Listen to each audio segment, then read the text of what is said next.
울산 남갑 지역은 그 김상욱이라는 배신자가 지금 더불어민주당으로 가서 국회의원직을 연명하고 있는데 그렇게 해서 생긴 빈 자리를 얼마 전에 당에서 경선 절차를 거쳐서 뛰어난 전사 중에 한 분이죠. 김태규 전 방통위 부위원장을 당협위원장으로 임명했습니다. 김태규 위원장 모시겠습니다. 위원장님 어서 오세요. 네, 반갑습니다. 축하드립니다. 고맙습니다. 원래 정치할 생각을 하고 계셨던가요? 지난번에도 나왔을 때 말씀을 드렸던 것 같은데 뭐 당시 말씀드린 것처럼 뭐 특별히 처음부터 정치를 할 생각은 없었는데 상황이 그리 만든 것 아닌가 싶습니다. 예. 싶고 또 저는 소회가 좀 오늘 이 자리가 남다른 게 당시 이렇게 한 달여 전입니다. 한 두 달쯤 될 것 같은데 와서 박사님하고 방송하고 이랬었는데 그때는 이제 후보신 분이었는데 오늘 이제 당협위원장이 돼서 그리고 우리 박사님께서 굉장히 지원 사기로 많이 해주셨습니다. 그래서 무사히 될 수 있었던 게 아닌가 싶습니다. 예. 울산 남갑은 어떤 지역입니까? 울산 남갑은 뭐 방금 말씀하신 것처럼 그 김상욱 의원이 이제 우리 시민들의 뜻을 버리고 내뺀 곳이죠. 민주당으로 내뺀 곳이고 오늘 뭐 우리 박사님 굉장히 아침부터 이렇게 역정을 내실 수밖에 없는 상황을 저도 충분히 이해를 하겠습니다. 이게 왜 이런가 모르겠습니다. 이게 상황이 어렵고 위기의 순간이 오면은 사람의 본심이 드러나는 것 같은데 억석이 가려지는 것 같은데 김상욱이 거리 가고 지금 또 이제 이해운 그 부처도 좀 새로 만든 것 같고 좀 특이해요 보니까. 그렇죠. 기재부 종긴 기재부에서 일부 떼서 이게 총리 산하로 넣었는데 또 국무위원으로 임명할 수 있도록 이렇게 놔둬서 정부 시스템으로도 좀 특이하다. 이자들이 원래 우리 정부 시스템 기존 구조를 별로 썩 좋아하지 않는 거라서 이렇게 하는 게 아닌가 싶기도 하고 또 예산 함부로 만지려고 또 총리실 밑에 넣어놓은 거 아닌가 싶기도 하고 그렇습니다. 그런데 그 자리를 또 이렇게 우리 당에서 3선씩이나 하신 분이 가셨다는 게 굉장히 씁쓸하죠. 뭐 얼마 전에 또 이렇게 이 정권 출범하면서 우리 정부 때 농림부 장관 하던 사람이 또 그대로 갔지 않습니까? 그렇죠? 그래서 어렵습니다. 우리 당이 어렵고 뭐 제가 누차 얘기하지만은 그리고 나라가 어렵습니다. 이럴 때일수록 좀 더 단단하게 이렇게 뭉쳐 있고 좀 더 이렇게 의기투합을 할 수 있어야 되는데 이럴 때 이런 식으로 균열을 내는 사람들이 전체적인 사기를 떨어뜨리지 않을까 걱정이고 이런 일들이 없어야 되겠다. 저는 뭐 그런 생각이 좀 드네요 보니까. 네, 사기가 떨어질까봐 걱정이라고 말씀하셨는데 어떤 면에서는 이 분노로 더 똘똘 뭉치게 될 수도 있습니다. 그 지난주에 제가 김태규 위원장을 이제 우리 대자유청 행사에서 잠깐 만났어요. 마침 제 옆에 서 계셔가지고 안부도 묻고 그랬는데 그 자리에서 제가 이 대자유청 행사를 하다가 저도 사전에 준비된 게 아닌데 그 자리에 이진숙 위원장이 처음부터 끝까지 앉아 계시더라고요. 그 이진숙 위원장을 보면서 저는 단상에서 또 단하에 그 앞줄에 앉아 있는 이진숙 위원장을 보면서 또 바로 옆에 우리 김태규 위원장까지 계셔가지고 갑자기 제가 생각이 나서 긴급 제안이라고 했거든요. 그러면서 2025년이 정말 이 자유파의 자유를 향한 장정의 첫 걸음이었다는 의미를 좀 부각시켜서 좀 마무리를 했으면 좋겠다 이렇게 제가 했는데 그 영상을 저희가 쇼츠로 만들어 놨어요. 잠깐 같이 보실까요? 손흥민이나 축구 선수들이 골 넣으면 골 세레모니라고 하잖아요. 우리 자유파의 지난 10년, 특히 올해 1년의 세월은 자유를 향한 투쟁의 시간이었습니다. 그런데 저는 올해 1년 동안 자유를 향한 우리 자유파의 투쟁의 가장 상징적인 장면을 이거라고 생각합니다. 그래서 제가 제안합니다. 우리 이 자유 투쟁의 상징인 이진숙 위원장, 김태규 부위원장을 앞으로 모시고 제가 구호를 선창할 테니까 세 번만 합시다. 자, 이진숙 위원장 모시겠습니다. 두 손 수갑에 채우는 형태로 함께 구호를 외쳐주시기 바랍니다. 우리가 이진숙이다. 우리가 이진숙이다. 우리가 대한민국이다. 우리가 대한민국이다. 우리가 자유민주주의다. 우리가 자유민주주의다.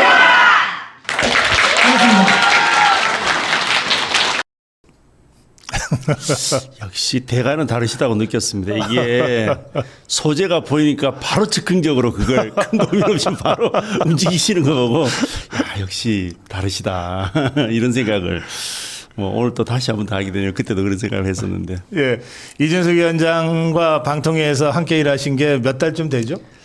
1년 정도인데, 1년 정도. 뭐 예. 사실은 위원장님이 이게 탄핵돼서 한 6개월 정도 이렇게 공백이 있으셨으니까. 그러니까요. 예.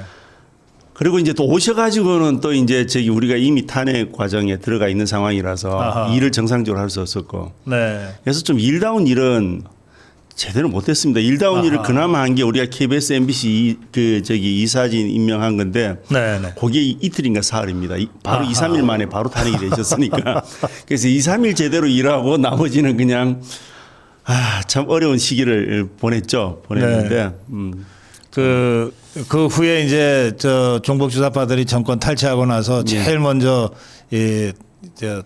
표적으로 삼아서 이제 이준석 위원장 긴급 체포하고 막 온통 뭘 했는데 그 가까이서 어쨌든 함께 일하셨으니까 이준석 위원장은 어떤 분이에요? 지금 여러분들이 매스컴을 통해서 보시는 그 모습 그대로라고 뭐 당연히 박사님도 더 잘 아시겠지만 뭐 올곧으시고 이 타입이 없으시죠. 그 모습이 그대로 또 다 드러나고 지금 매스컴에서 그대로 다 보여지는 것이 아닌가 싶습니다. 예. 지금 뭐 사실 이준석 위원장은 뭐 일부 여론조사에서는 대권 주자로 조사를 하면은 한 5% 전후로 지금 나올 정도거든요. 그리고 대구에서는 뭐 대구시장 출마해달라는 요청들을 굉장히 많이 하시는 것 같더라고요. 뭐 무슨 일을 맡기신들 다 잘하시지 않을까 그런 생각이 됩니다, 저는. 예, 우리 김태규 위원장님도 울산에서 좀 많이 좀 내려와 달라고 요청이 있었습니까? 저는 그런 행운을 별로 못 누린 것 같습니다. 제가 알아서 그냥 갔습니다. 가서 뭐든지 저는 제 우물 제가 파야 되는. 그래서 내가 가서 파자. 이게 뭐 좀 비어 보이니까 한번 뚫어보자. 이러고 내려갔습니다. 저희가 처음 우리 김태규 위원장을 모셨을 때가 그 변호사 개업을 막 하신 직후였던 것 같은데. 그러니까 제가 오히려 이 말씀을 좀 드려야 될 것 같습니다. 그게 그 좀 내려와 봐라 얘기만 하신 분이 박사님이십니다. 그래요? 이게 왜 그러냐면은 이게 여론을 굉장히 좀 따져 올라가야 되는데요. 제가 그때 법원에서 판사하고 나와가지고 변호사를 잠시 했었습니다. 1년 다시 정무직으로 이제 차관으로 들어가기 전까지 한 1년여 했었는데 그 무렵에 부산에 한번 오셨어요. 맞아요. 오셔가지고 찻집에서 앉아있는데 오히려 박사님이 저보고 울산에 그때 그게 아마 지방선거가 22년도 그때 맞아요. 지방선거에 한번 나가보는 게 어떠냐. 울산시장.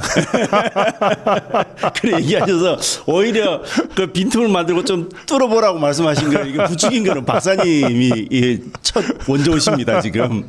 그러고 보니까 오늘 원인을 찾았네요 보니까 왜 내가 여기까지 왔는지.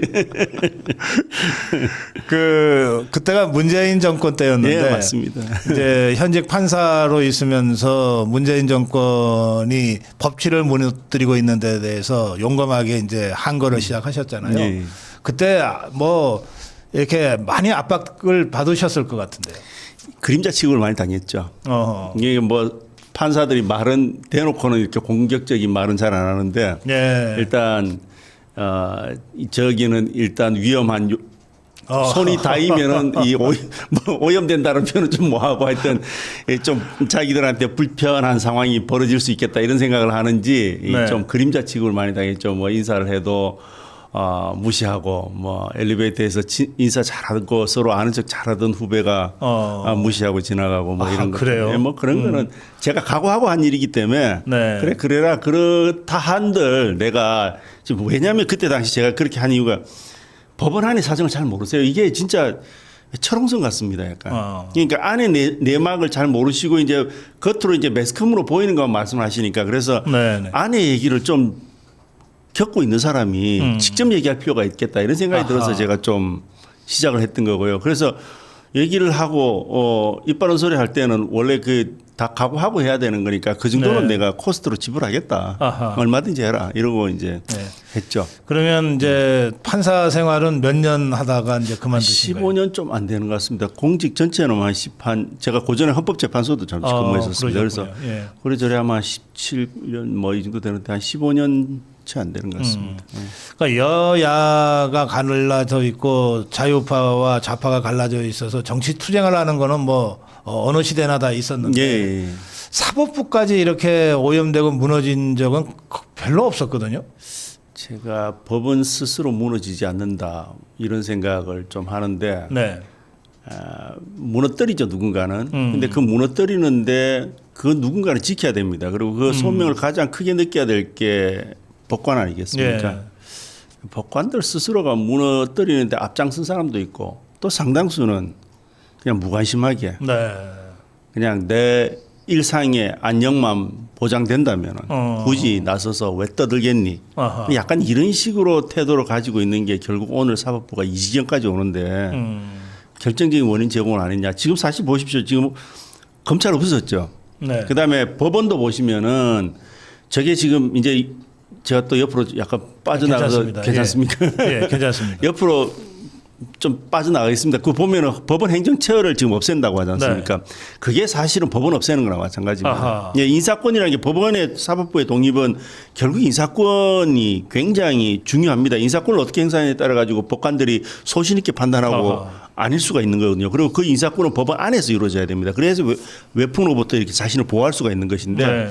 지금 이제 그 인사권을 틈을 벌려가지고 들어가 보겠다는 거거든요. 아하. 그렇게 하면서 지금 만들겠다고 하는 게 뭐냐면은 사법행정위원회 이런 거 만들겠다. 네. 네. 그럼 사법행정위원회 누가 들어옵니까? 결국 외부인이 들어옵니다. 그 외부인들 누굽니까?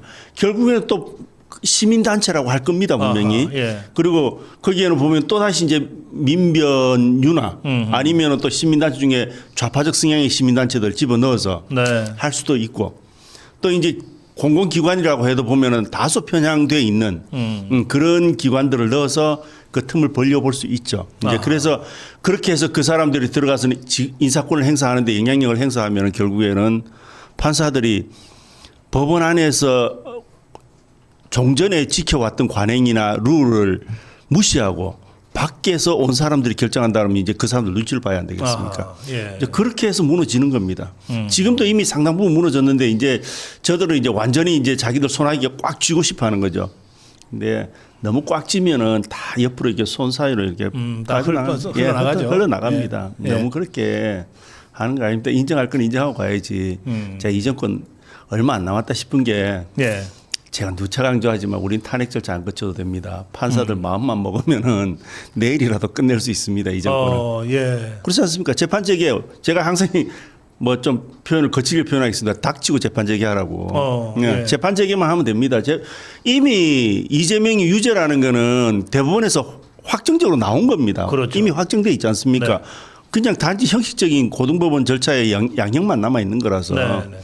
양형도 양형 기준대로 하면 무조건 저건 날아가는 거고 이 정권 빨리 끝낼 수 있는 방법은 결국에는 판사들 움직여야 되고 그 판사들 움직이는 거는 결국 우리 이 시민들이 네. 에너지를 만들어내야 됩니다. 이 정권 지금 하는 꼴 보십시오. 지금 경제 고물가에다가 지금 고환율에다가 부동산 다 망가져 있지 않습니까? 경제 이제 망가지고 미심이 입안되면은 좀 겁을 내야 될 겁니다. 제 생각에는. 그 제 고등학교 그 동기들 중에 그 법대로 가서 법관이 된 친구들이 참 많아요. 예. 이제 검사들도 많고 뭐 검사 쪽으로 간 거는 대표적으로 황교안 같은 예. 건데.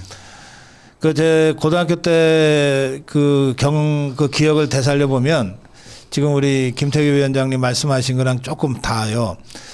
이 판사 쪽으로 간 친구들은 그냥 학교 다닐 때도 지 공부만 했던 친구들이 대부분 많아요. 네. 그리고 이제 검사 쪽으로 간 친구들은 그게 뭐였든 어쨌든 막 사회적 정의를 위해서 뭐 해야 된다고 막 입에 침 튀기면서 말했던 친구들이 되게 검사로 가더라고요. 자, 그런데 이제 제가 말씀드리려는 건 그런 일반적인 그 흐름은 있지만 그 판사 간 사람 중에 진짜 이 딸깍바리처럼 꾹꾹 눌러 참다가 어느 날 갑자기 폭발하는 친구들이 꼭 한둘씩 있더라고. 예. 그런 친구들이면 이게 이런 식으로 사법부를 능멸해 이것들 정말 내가 한번 좋다 이재명 재판 제기할 거야 해버리면 되는 거예요. 그렇죠. 그런 사람이 나와줘야 됩니다.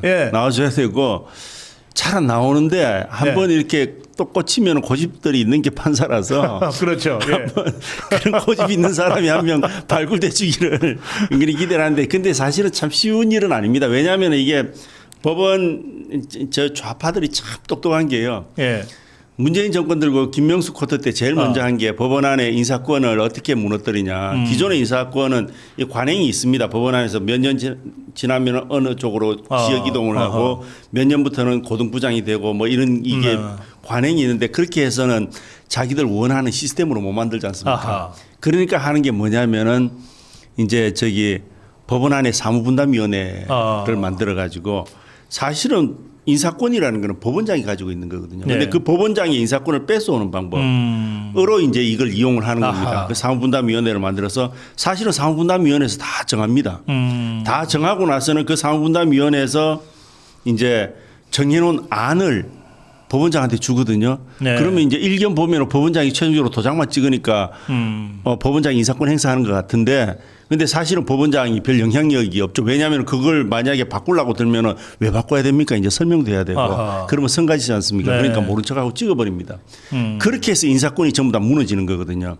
이제 그렇게 해서 사무분담위원회에 이제 만약에 이 좌파적 성향의 판사들 사실은 걔네들이 주도를 하죠. 주도를 하는데 들어가서 이제 그 친구들이 이제 자기들 원하는 대로 인사 패턴을 사무분담을 만들어 놓으면은 어떻게 합니까? 제일 중요한 영장 전담이나 형사 전담 이런 거는 전부 다 이제 자기들하고 코드 맞는 사람. 이게 사람들이 자꾸 이상하게 생각하거든요. 이상하게 이런 시국 사건만 들어가면 왜 판사들이 다 저러냐 이렇게. 민사는 멀쩡하게 하는 것 같은데, 그죠? 민사는 멀쩡하게 하는 것 같은데 형사 특히 이제 정치적인 사건만 가면 왜 이렇게 자꾸 이상한 판결이 나오지, 이상한 결정이 나오지? 그게 압니다. 그 포스트마다 딱 중요한데 법원에 여러 군데 바꿀 필요 없고요. 영장 전담하고 그 다음에 이제 저기 그 형사 합의부하고 선거 전담, 뭐 이런 게 특수 전담, 요런 데만 딱 해놓으면은. 무조건 자기들 원하는 대로 가져갈 수 있습니다. 이 판결 결과를. 그러니까 이제 이런 것들을 이제 아주 시스템화를 잘 만들어 놓으니까 사실은 참 그런 그 딸깍바리가 나와주기를 기대하기가 쉽지는 않은데 그래도 우리가 희망 버리지 마시죠. 알겠습니다.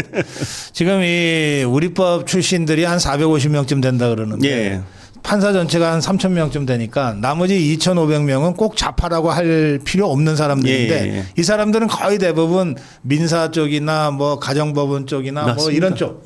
맞습니다. 아니면 일반 도둑놈 잡아서 심판하는 쪽이야. 실제로 영장 발부하는 요 권한.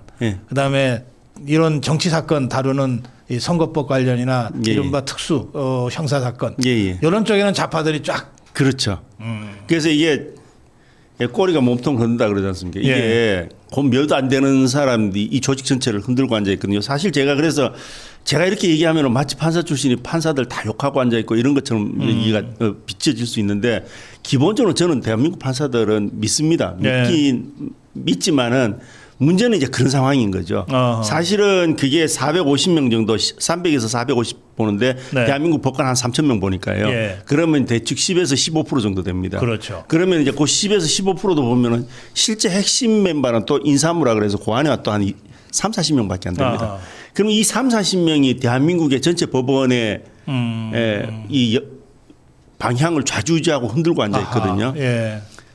이제 그런 상황인 거죠, 지금. 이런 상황인데 결국에는 그래서 제가 법원을 바로잡는 거는 이 그룹을 없애야 된다. 계속 제가 누차 법원 안에서도 얘기하고 사실은 대부분 법관들은 열심히 자기 일에 충실하고 단지 하나 아쉬운 거는 목소리를 안 내죠.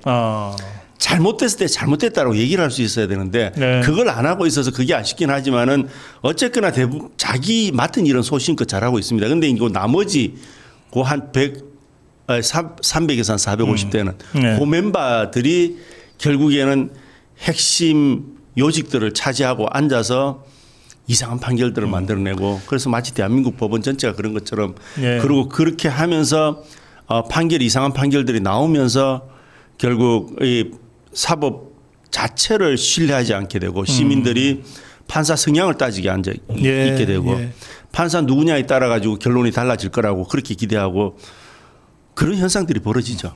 예. 그래서 이제 그런 짓들을 한때가 문재인하고 김명수 때잖아요. 그러니까 맞습니다. 지금 생각해 보면 이 문재인이나 김명수는 이재명이나 뭐 이런 자들하고 비교하면 조금 약해 보이는데 실제로는 훨씬 교활하고 음흉해요. 이것들이 한 짓을 보면.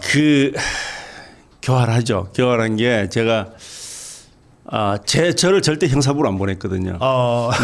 저는 아주 편안한 그것도 민사부에서도 제일 편안한 항소부에 있었습니다. 그래요? 제가 형사부를 가겠다고 계속 희망원을 내는데도 절대 안 보내줬습니다. 왜 안 보내줬겠습니까?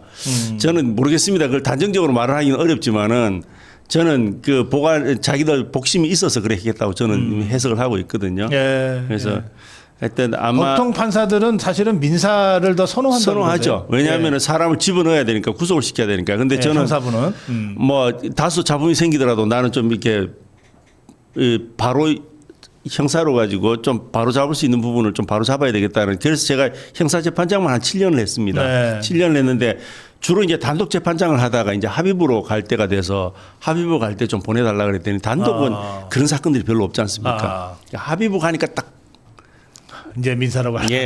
민사로 가. 다른 판사들은 다 좋아할 그런 인사인데. 아주 좋아할 인사죠. 이게. 왜냐하면 민사는 되게 뭐 대기업 상속 사건이나 뭐 이런 거가 있기 때문에 변호사들의 수임료도 규모가 다릅니다. 그렇죠. 그래서 나중에 변호사 할 걸 생각을 해도 민사하는 게 나을 수가 있습니다. 그렇죠. 나을 수가 있는데 나와서 뭐 요즘 형사 사건은 되게 국선으로 끝나기 때문에 잘 안 해서. 그만큼 이 문재인이하고 김명수가 진짜 교활하고 음흉하게 이 사법부를 무너뜨렸고 이게 거의 다 무너진 상태에서 마치 이 점령군처럼 이재명 것들이 들어가 가지고 지금 완전히 지금 해체해 버리려고 그러고 이제 이런 상황입니다. 지금도 보면은 지금 제가 아쉬운 부분이 보면은 지금 제가 손영보 목사님 사건을 하고 있는데 그것도 사실은 보석 결정을 지금 신청한 지가 거의 한 3달이 돼 가거든요. 지금 안 해줘요. 안 해주는데 생각을 해보면은 그게 도주 우려나 증거 인멸의 우려가 이제는 더 이상 없는 게 완전히 소명이 됐거든요. 그렇죠. 그럼 결정을 하시면 되는데 왜 안 하나? 생각을 해보니까 사실은 결정을 안 함으로써 인신을 계속 구속하고 그렇죠. 그래서 간접적으로 징벌적 효과를 누리는 거 아닌가. 사실 그런 의심도 사실 저는 지금 좀 드는 상태로까지 지금 돼가고 있거든요. 그래서 하여튼 좀 판사들이 이렇게 너무 정치적으로 판단한다. 제가 이게 계속 법관의 양심을 얘기를 하는데 법관의 양심은 직업적 양심이라서 자기 마음이 글로 간다 해서 그렇게 하면 안 되거든요. 근데 좀 너무 이게 양심에 제가 그래서 헌법에서 법관은 법률과 양심 위에서 양심 아예 빼버리는 게 맞다라고 생각을 하는 게 독일은 실제 없습니다. 독일은 왜 없냐 그러면은 그 양심이라는 표현이 들어가서 사실은 그 양심을 법적 양심, 직업적 양심인데 개인적 양심으로 제 개인적 가치관을 구현하는 걸로 악용된 예가 나치 시절에 있었지 않습니까? 그래서 독일은 아예 이걸 빼버렸습니다. 빼버렸는데 우리는 그걸 아직 넣어놓고 다만 이제 해석을 최대한 선회해서 직업적 양심이라고 표현을 하고 있는데 그래서 기본적으로 법률대로 해야 됩니다. 그리고 법률대로 하고 안 될 때도 법률로서의 공백이 생기는 거는 양심으로 가되 그 양심은 직업적 양심이라서 일종의 조리 같은 걸로 가야 되는 건데 이게 사람들이 자꾸 이 직업적 양심이 근거가 된다고 생각하니까 이 판사들이 어떻게 하냐면은 여기다 자꾸 자기의 가치관, 자기의 정치적 소신을 여기다 담고 이 정치적 소신을 아예 법률보다도 앞세워 가지고 사실상 판단하는 경우들이 생겨난단 말이죠. 이게 굉장히 판사들이 이게 빈틈 파고 들어가는 길을 열어주는 의미 역할을 하는 것 같아서 저는 혹여 나중에 개헌을 할 일이 있으면 이거 양심도 빼버리자. 양심도 빼버리고 조례로 법이 없으면 조례를 해야 되는 건 그건 당연한 건데 굳이 이걸 왜 넣어놔서 판사들이 이상한 판결을 하게 만드는 근거를 주냐 이런 생각까지도 저는 하고 그렇군요. 있습니다. 근데 손현보 목사님은 뭐 거의 만기 다 되오지 않아요 이제? 1월 30일 선거인데요. 예. 거의 만기 다 돼갈 겁니다. 지금 그 9월 달에 구속 9월이죠. 제가 지금 하도 오래되니까 네. 구금 기간이 이게 저는 처음에 사실 우리가 지금 정부도 다 동의하고 네. 단지 법리적으로만 판단해 달라는 사건이라서 저는 뭐 당연히 이거는 금방 끝날 거로 기대를 하고 그 뭐 전혀 이렇게 여기까지 올 거라고 생각을 안 했는데 너무 오래되니까 이제 지금 구금 기간까지도 지금 한 4, 5개월 이상 넘어가는 것 같습니다. 지금 예. 그 만기 다 돼가는 것 같습니다. 그러니까 이러다가 뭐 저는 뭐 무죄를 확신하지만 무죄가 됐건 집행유예가 됐건 나오면 이제 바로 이제 나오잖아요. 예. 그러면 지금까지 살아온 거는 아무 이유 없이 살은 징벌적인 그렇죠. 거예요, 이게. 이제 뭐든지 유죄 하나만 걸리면 되거든요. 이제 다 상당 부분 무죄를 호기한다 하더라도 하나라도 유죄를 해버리면은 이제 나는 그렇게 구금할 이유가 있었다 이런 식으로 나올 수 있는 근거가 되니까 네. 그런 것들은 굉장히 좀 안 맞는 거 아닌가. 그래서 좀 많이 안타깝습니다. 그런 모습들을 보고 있으면 예. 법원이 이렇게 너무 정치적으로 사실은 그 적부할 때도 제가 그 모습을 봤는데 네. 왜 구속 적부심. 예, 적부심 할 때도 그 모습을 봤는데 그때도 느낀 게 그거거든요.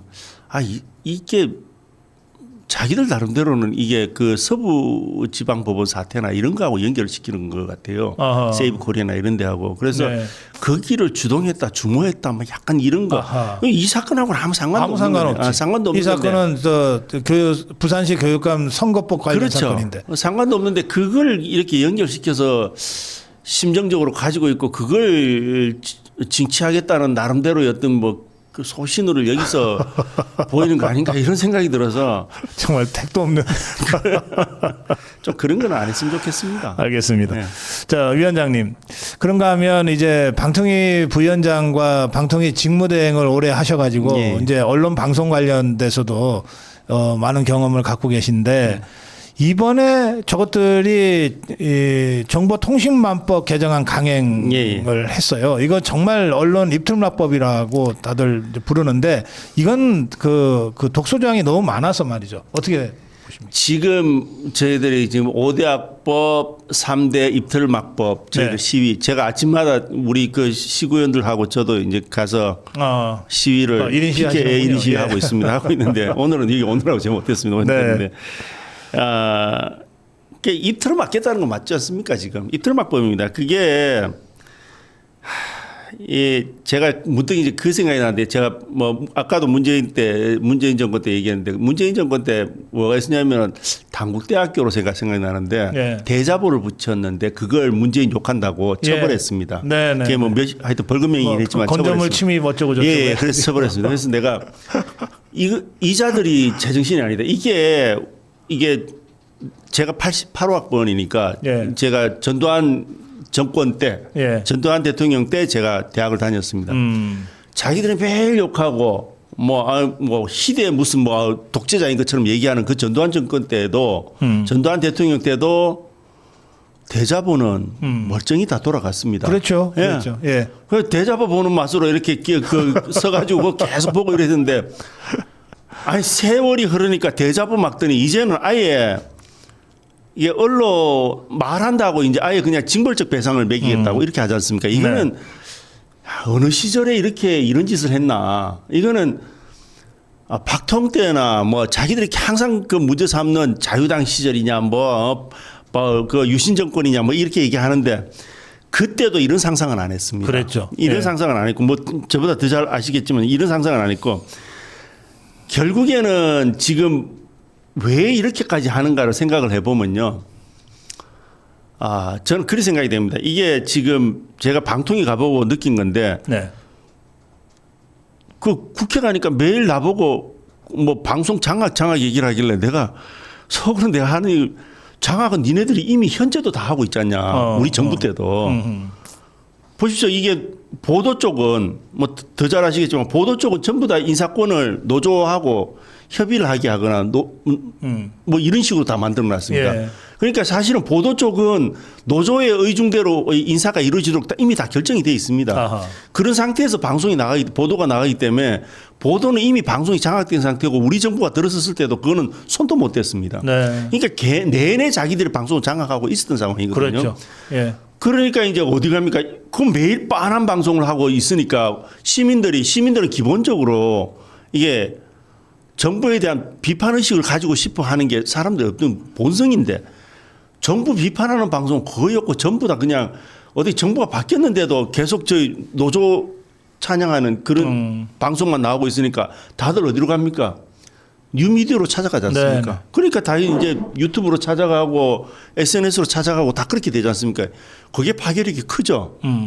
지금도 그렇게 해서 여론이 많이 만들어지고 사실 그걸로 인해서 혁명적인 사건도 일어나지 않습니까? 사실 우리 장동혁 대표가 당대표 되는데도 굉장히 예. 아마 영향이 컸을 겁니다. 그것도.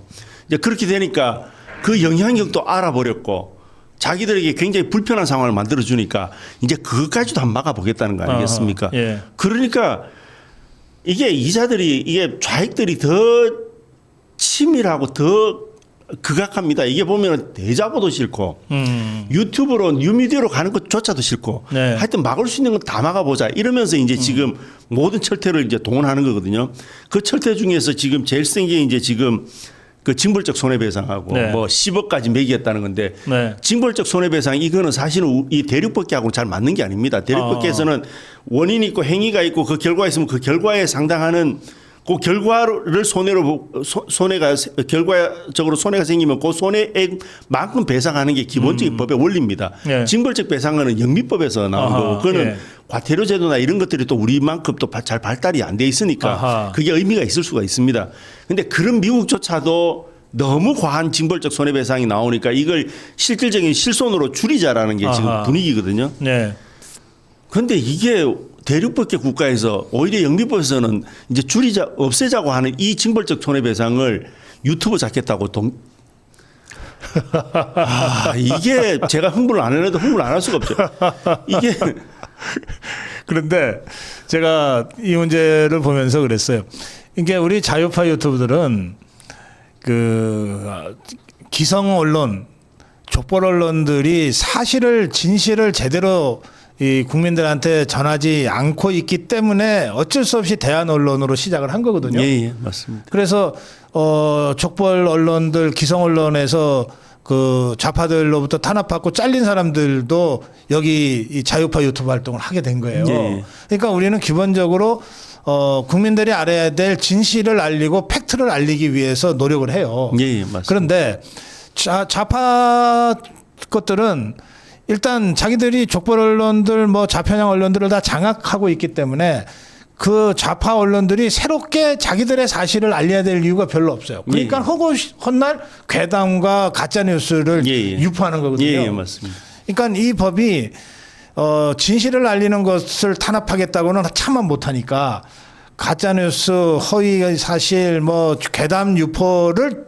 처벌하겠다고 한 거란 말이에요. 예.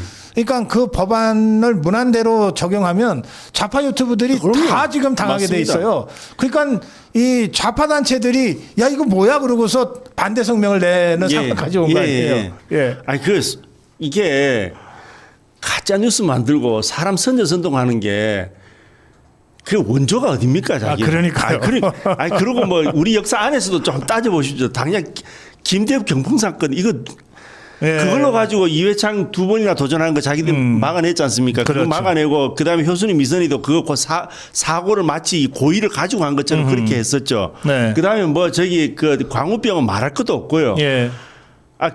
뭐 최근까지 오면은 뭐죠? 오세훈 시장 뭐죠? 운동화? 예. 페라가 뭐 예. 생태탕.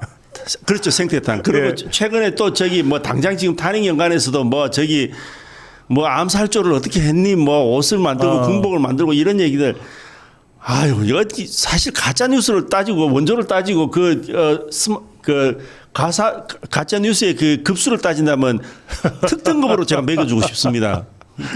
아니 그래서 그자들이 가짜 뉴스 운운하는 것 자체가 다 부끄러운 줄 알아야죠, 진짜. 그러니까 이 좌파들이 우파 때려잡겠다고 했다가 지것들 이 발등에 도끼 찍는 경우들이 하도 많아가지고 이번에도 좀 그리 될 거라고 생각해요. 지금 자기들 지금 노컷뉴스 제가 노컷뉴스에서 내가 하도 노컷뉴스가 이런 얘기를 하네 이러면서 제가 적어왔습니다. 네. 언론의 위축과 표현의 자유를 침해할 우려가 현재 커지고 있다 이렇게 써놨습니다. 그러니까. 자, 저는 노컷뉴스 이 말 제가 100% 공감합니다. 공감하고. 예. 근데 뭐 우리 보니까 이거 우리 진영뿐만 아니고 저쪽 진영에서도 거부권 행사를 하는데 그자가 하겠습니까? 할 리도 없고. 자, 인간의 본성이라는 게 사람이 말 막으면요, 대나무 숲에 가서 임금님 당나귀라고 막 소리 질러야 되는 게 사람의 그렇죠. 본성입니다. 그렇죠. 사람의 본성은 못 막습니다. 그 본성을 꺾으려다가 결국에는 다 이게 지금 공산주의자들 사람 본성 꺾으려다가 결국에는 다 망한 거지 않습니까? 본성 못 꺾습니다. 예. 자기들 명만 재촉할 겁니다. 예, 위원장님. 예. 당장 이제 6월 3일 지방선거가 정말 이제 임박했어요. 예. 이번에 어쨌든 이게 전국 선거기 때문에 이재명 정권에 대한 심판의 의미를 가질 수밖에 없고요. 예. 그래서 우리가 이건 필승해야 된다 이렇게 다들 생각들을 하는데 공천 룰로 이제 당심 70, 민심 30으로 바꾸자는 것하고 청년 가산점을 굉장히 파격적으로 주는 것을 그 지방선거 기획단이 이제 해산하면서 당 지도부에다가 권고를 했거든요. 이런 지방선거 준비에 대해서는 어떻게 보고 계십니까? 제가 메인은 이게 당심 쪽에 있는 것 같으니까 청년 가산점을 우선 간단하게 좀 말씀드리면 청년 같은 경우에는 사실은 저는 이게 굉장히 의미가 있다고 싶은 게 지금 사실은 2030 세대가 굉장히 우파적 성향이 강합니다. 그렇죠. 그래서 이 사람들의 에너지를 당에서 제대로 모아내려면은 청년 가산점제는 지금이라야 오히려 의미가 있다. 이런 생각을 좀 해보게 되고요. 네. 그리고 이제 당심 70 이 부분인데 기본적으로는 정당 정치는 당심이 100이 돼야 되는 거죠. 그리고 당이라는 게 뭐냐면은 정치적인 어떤 상품을 일반 국민들에게 주고 투표를 통해서 그걸 선택을 받는 거지 않겠습니까? 네. 그래서 사실은 내 상품이 이겁니다. 그러면 내 순도 100을 보여주고 이걸 좀 선택해 주십시오. 이건데 이제 그렇게 하다 보니까 경우에 따라서는 당심이라는 것을 너무 내세우다 보니까 일반 시민들의 의중을 못 받아들이는 게 아니냐 해서 이제 일부 받아들이자는 건데 네. 그래도 기본 중심은 당심이 되는 게 맞고요. 그리고 제 생각에는 이제 그런 겁니다. 이게 정치라는 게 결국에는 일반 국민들 입장에서는 본인들의 삶을 꾸려가면서 정치적인 부분에 대해서는 정당에게 맡겨서 당신들이 우리를 한번 끌고 가보라라고 이렇게 가이드를 고용한 거거든요. 네. 그러니까 가이드를 고용했는데 그 가이드가 주인 눈치만 보는 거죠. 시켜준 사람 눈치만 보면서 이 사람이 여기로 가면 기분 좋아할까 저기로 가면 기분 좋아할까 이게 눈치만 보고 있으면은 바른 길을 못 찾아갈 겁니다. 때로는 당당하게 이게 맞는 길입니다라고 얘기도 하고 끌고 가줄 수도 있어야 되고 또 경우에 따라서는 너무 과하다 싶으면은 설득도 시킬 수 있어야 되고 그분들 의견을 전혀 무시하자는 건 아니니까 국민들 의견을 무시하자는 건 아니니까 국민들 의견을 들어보고 또 타당하면은 일부 또 조절할 수 있는 부분들이 있어야 될 겁니다. 그렇죠. 그렇지만 기본적으로는 정당이 정치에서만큼은 전문가라고 천명하고 나온 조직이니까 그러한 정당이 내가 이러한 식으로 국민들에게 선택을 받겠습니다라고 나온 거라면은 기본적인 그로는 100이 맞지만은 그렇지 않다 하더라도 주도권을 가질 수 있을 정도로 퍼센티지가 되는 건 맞다라는 생각이고 그러면은 7대 3이 맞는 게 좀 더 의미 있는 게 아니냐 5대 5보다는 7대 3이 맞는 게 아닌가 이런 생각을 해봤습니다. 예, 저 좌파 것들은 8대 2예요. 그러니까요. 그러니까요. 좌파 것들이 그 이른바 정당이 무엇인지에 대해서 더 잘 아는 거죠. 자, 그리고 제가 그 말씀 하시는 게 그리고 이 부분 민심 부분인데요. 30도 사실 되게 큰 부분입니다. 제가 50% 할 때 되게 놀랐던 부분이 뭐냐면은 여론조사 저는 솔직히 여론조사 별로거든요. 특히 대한민국 여론조사 진짜 별로입니다. 근데 이게 보면은 당원 투표 같은 경우 지금 우리 지금 100만 당원이지 않습니까? 그 100만 당원 투표는 진짜 100만 명 중에 뭐 다 하지는 않겠지만 절반만 해도 50만입니다. 50만이 표집돼서 50%를 하는 건데 나머지 50%를 만약에 국민이라 그러면 결국 그 여론조사거든요. 예. 여론조사 기관 한 두세 개 한다 뭐한 3,000명 해요. 예. 3,000명 하면은 그 3,000명이 국민 여론 맞습니까 그게? 그 3,000명이 50만 뭐 50만이 그러니까 그게 그러니까 20배 20배 이상 예, 과대평가되는 이게 거. 너무 과대포장되기 때문에 예. 그건 좀 아닌가. 오히려 이걸 극복하는 방법은 그래서 국민들하고 당과 당심이 멀어지는 걸 우려한다면은 그걸 가깝게 만드는 방법은 당원 늘리면 된다. 아하. 예. 당원을 지금 100만이 국민들 뜻을 충분히 못 낸다 그러면 우리가 200만 당원 되면 되잖아요. 그렇죠, 그렇죠. 예, 200만 당원 되고 당원 배가 운동에 더 열심히 매진하고 당원들을 더 많이 늘리다 보면은 그 당원들이 좀 더 많은 국민들 의중을 담아내겠죠. 예, 그렇게 접근하는 게 오히려 공세적으로 가는 게 맞지. 국민들 의중을 살피고 눈치를 좀 봐야 되니까 여론조사 한번 해봅시다. 이래가지고 거기서 한 20-30% 나오는 거. 야, 그 2-3천 명 그 나오는 거 가지고 그건 좀 아닌가. 알겠습니다. 그래 생각해봤습니다. 자, 우리 울산 남갑 당협위원장입니다. 예, 김태규 위원장님하고 말씀 나눴습니다. 마무리 한 말씀 부탁드립니다. 제가 하여튼 뭐 지금 뭐 당의 상황도 여의치가 않고 더군다나 오늘 뭐 저쪽으로 넘어간 사람도 있어서 참 이것도 불편하고. 그리고 지금 나라 상황은 뭐 더더욱 막 국민들 생활은 진짜 이 자영업 하시는 뭐 저도 자영업자지 않습니까? 지금 변호사 하고 있는데 너무 힘듭니다. 지금 사실은 너무 이런 상황이 경제가 너무 안 좋습니다. 안 좋은데 이런 비상한 상황 같으면은 당장 우리 당만 하더라도 좀 비상한 상황에 맞게 움직여야 된다. 그래서 제가 요즘 계속 얘기하는 게 원보이스 단일 대우. 좀 전쟁입니다. 전쟁이라서 전쟁에서 많은 원군이 있고 뭐 병력이 좋은 것도 좋지만은 이 제대로 된 뭐 일당 백의 전사들이 모여가지고 제대로 싸워준다면은 그게 또 더 큰 에너지를 발휘할 수도 있거든요. 그래서 지금은 좀 단일 대우로 잘 뭉쳐서 일당 백의 정신으로 지금 일당 백을 해야 저 정권을 무너뜨릴 수가 있습니다. 그래서 좀 그리 열심히 해가야 될 필요가 있지 않겠나. 그리고 저희 개인적으로도 이제 내려가서 지금 내일 제가 기자회견을 할 생각입니다. 울산 지역에 기자회견을 할 생각인데 이제 제가 당협위원장이 돼서 이제 그걸 기념으로 기자회견을 할 생각인데 그러한 취지를 담아서 좀 열심히 하겠다라는 뜻을 좀 피력하려고 그렇게 마음을 먹고 있습니다. 예. 우리 김태규 당협위원장, 울산 남갑 당협위원장이 진짜 일당백 하시는지 제가 울산 가서 한번 보겠습니다. 갑자기 무서워졌습니다. 말씀 잘 들었습니다. 고맙습니다. 예, 고맙습니다.